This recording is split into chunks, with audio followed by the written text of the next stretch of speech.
Hola girl, it's me, Frida Kahl Ho, but if you know me from the libraries, I am Miss Frida. Today, I am dressed a little bit differently because I am making something traditional for you today. I am making a dish older than Mexico itself, pozole. Pozole Rojo. Pozole comes from the Nahuatl word which means foamy. Translates to foamy. The foaminess comes from the process developed by the ancient Mexican people called nixtamalization. The nixtamalization was the soaking of the corn kernels in an alkaline solution made from lime or wood ash. This alkaline solution caused the corn kernels to swell and the outer shells to become soft.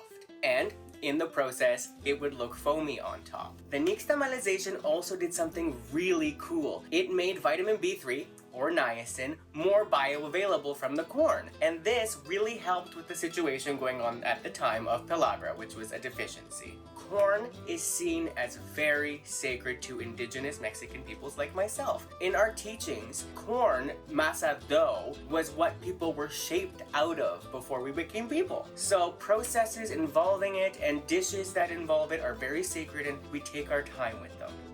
What I'm gonna start doing is I'm gonna take this gigantic can of hominy corn, and you can probably find it at a specialty store, and I'm gonna pour it into my pot.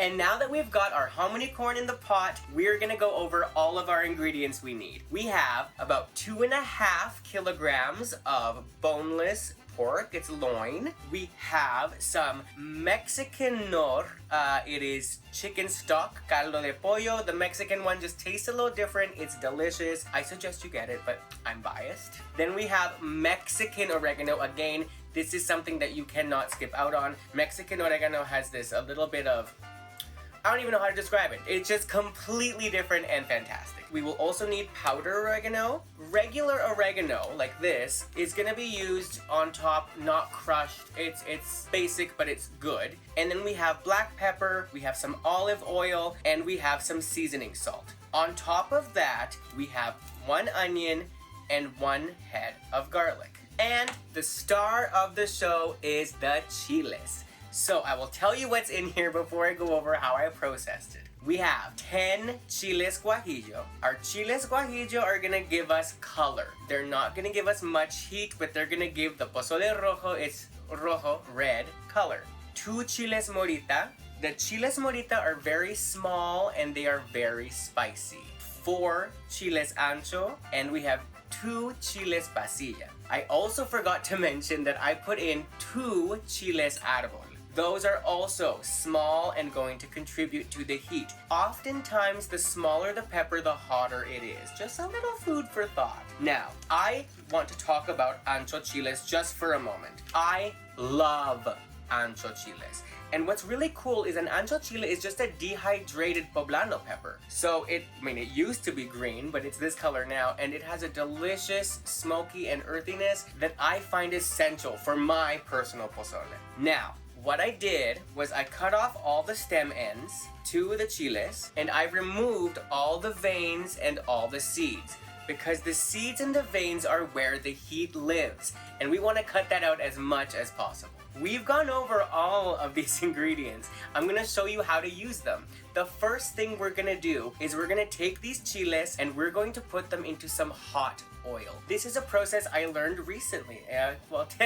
10 to 15 years ago is recently, but it's a process I learned pretty recently because I only used to boil them before, but someone had told me that they need their oils back as well. So a quick fry in some oil, they'll bloom up. I'll show you how they change while it's happening. And then we're gonna take out the oil and then put water in the pan and get boiling. So we're gonna get started with this process.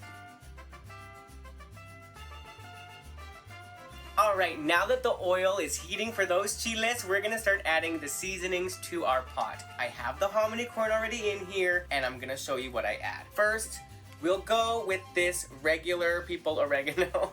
You're just putting it in. There's no real, I would say like 2 to 3 tablespoons. I should have just opened it to put it in there because it's quite a lot. But this, you're not doing anything to it. You just need the oregano flavor. It's not Mexican oregano, but it'll do. Next, one of the other stars of the show, because really pozole is identifiable by hominy, pork, and a lot of Mexican oregano. So we have oregano mexicana, and we're gonna go go like this. We're gonna fill our hand with it. And what's really, really important with Mexican oregano, you can't just put this in. These are leaves. These are full leaves. I don't know if you can really see, but you need to crush them. There's leaves, there's stems. It's very dry, very brittle. So once you mix it with your hands quite a bit, it's gonna turn into quite close to powder. And then we're gonna add that right on in. It smells completely different than the other oregano. I've heard it referred to as Greek oregano. I have never had Greek oregano, so I can't really tell you if it is the same. But again, just food for thought. Maybe it is and you'll find out. So we've got our Mexican oregano in there. We need some black pepper, about a teaspoon. I don't measure things, I measure with my heart. Powdered oregano.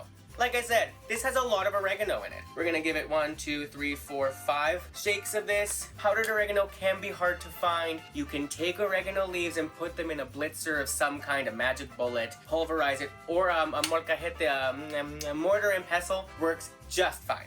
Okay, garlic. We're gonna add about 1, 2, 3, 4, 5, 6, 7, 8, 9, 10, 11, 12, 12. We'll go 12. 12 little shakies of that, and then some caldo de pollo, Mexican nor. This tastes very different than all the other nors I've tried, so if you can get your hands on the Mexican variety, do it. We're gonna add about 3 heaping tablespoons to the pot. Alright, and the last thing to go in there, other than this bag that's gonna be used later, is some olive oil. Not too much because you don't want to get the oil too much floating on top, but just for flavor, it's something I've always done. Alright, we've got almost all of our seasonings in here. The seasoning salt is gonna come in later if it is not salty enough. So, this is just gonna get a quick little mix, just like that. Mix all the seasonings in there. I'm gonna put this on the stove so I have some room, and it looks like the oil is hot enough for our chiles. So I'm gonna show you how those bloom up. Okay, the oil is hot, I checked, and we're gonna start frying our chiles. I love this part, just the magic of watching it happen, so I have the camera set up with the oil so you can see too. The one that does it the best bloomer, is the ancho chiles. So I'm gonna start by putting one of those in the oil. And pretty fast it grows. Now before I knew you had to take out the seeds from the chiles, I would just put them in there and they would like puff up so much like a balloon. But then the pozole would always be very hot because I wasn't removing those seeds, stems, and veins. It's really important to do that because even though you are blending it together and then you can strain out the seeds and the veins, they're still going to have been in there and blended. So it's going to contribute a lot to the heat of the dish. I put those separately because I just wanted to show you how they bloomed, but I'm gonna put all the other chiles in there now. Now the red chiles are going to process a little bit faster, so just watch for those because if they get dark, they get bitter.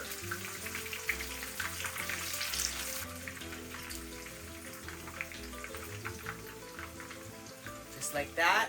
Our adobo is done already because it's so small. Our moritas have puffed up beautifully, and it looks like our guajillos are ready to go as well. All that we're waiting for now is the pasillas and the anchos, and we're gonna be good to go.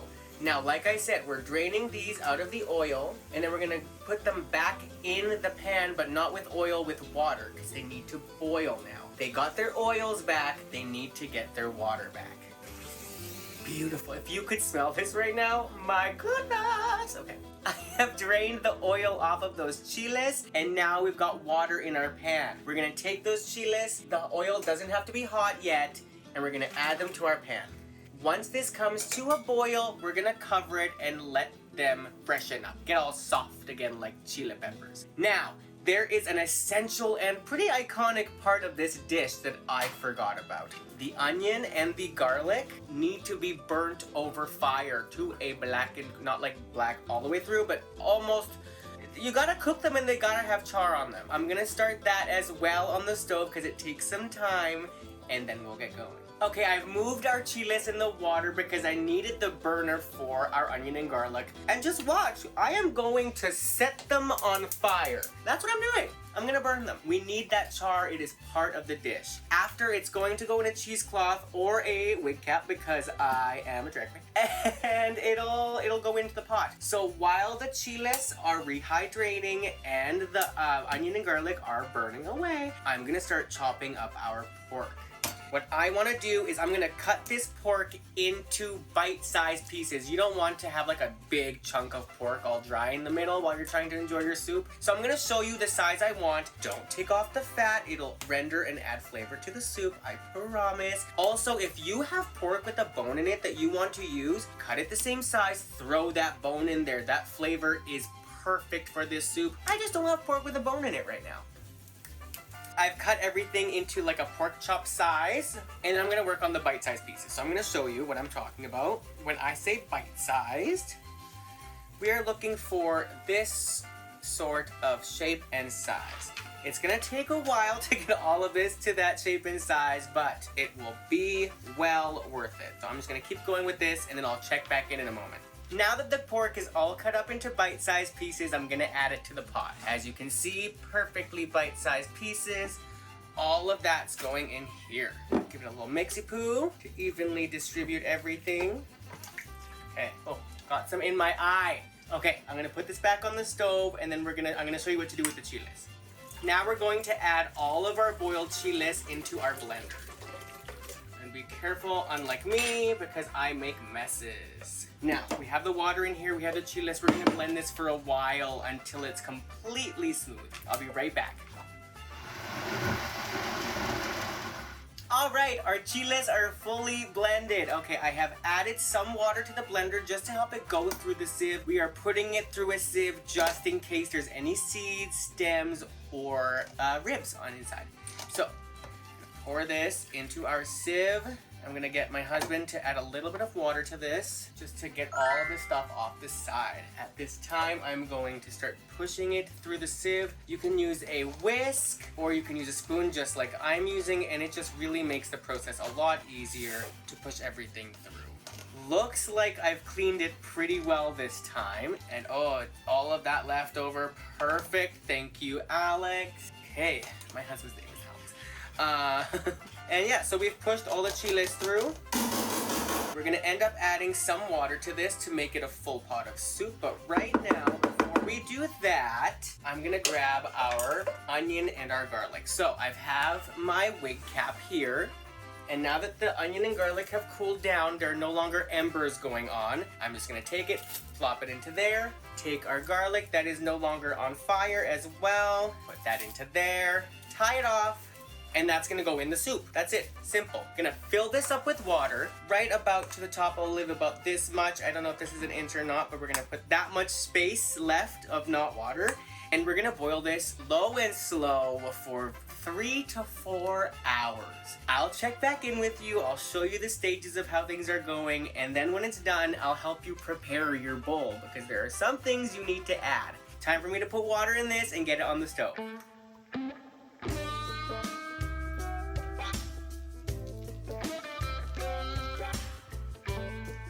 Okay, so I normally make a gigantic pot of this at a time. So my time for you was wrong, not gonna lie. So it took about an hour and a half the amount of time, because it's about half the amount that I usually make. Pozole is normally eaten with shredded lettuce, really finely cut up onions, and some radish. So what I'm gonna do is I'm gonna cut these up and have them ready so when it's time, I can assemble my bowl. What I like to do is I cut off the ends of each of the radish so then it can sit and not move. And then after that, I cut it into thin circles that I'm then able to cut small.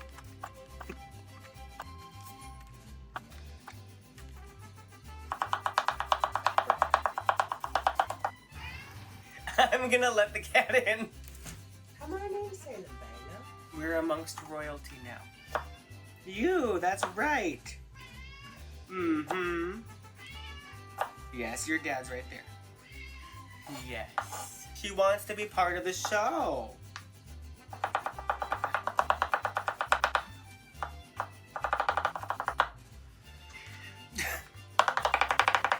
Okay, that was a lot of work for something so tedious, but the radishes are now cut up. I'm going to move on to the onion. I am going to cut this very finely as well, probably even more finely, I would say, than the radish, and I will show you what that means in just a second.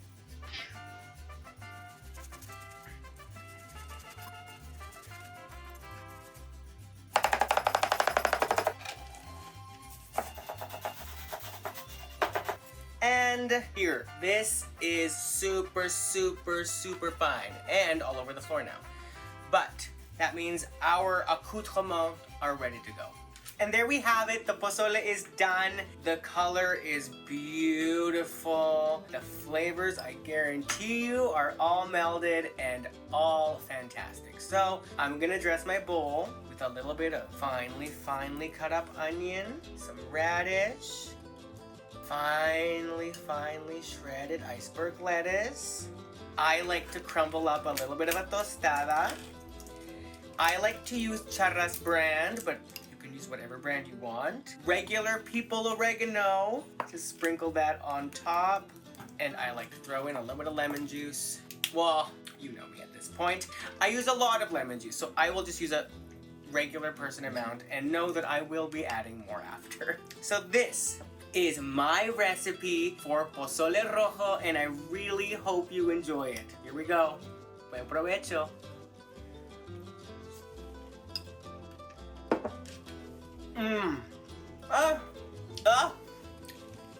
It's so good. All the flavors have combined. There's a little bit of spice. There's actually not that much because we took out the seeds and the veins of those peppers. The corn has a little bit of sweetness. Hominy corn is really soft.